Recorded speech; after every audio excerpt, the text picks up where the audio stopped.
Katsudon. Start by preparing the rice.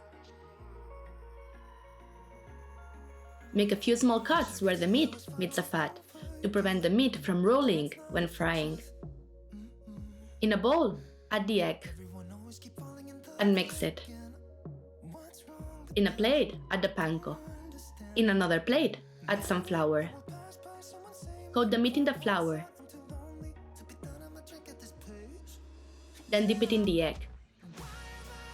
And finish by coating it in panko. Make sure to press lightly so the panko adheres well to the meat. In a frying pan or a wok, add the oil and heat it up to 170 degrees Celsius. Add the meat and cook for a couple of minutes. Turn the meat. After 2 more minutes, it is ready. Remove from the oil and leave it to rest on a rack. Chop the onion. In a frying pan, add the dashi, the mirin, the sake, the soy sauce, the sugar, and the onion. Cook the sauce at medium-high heat until the onion is cooked.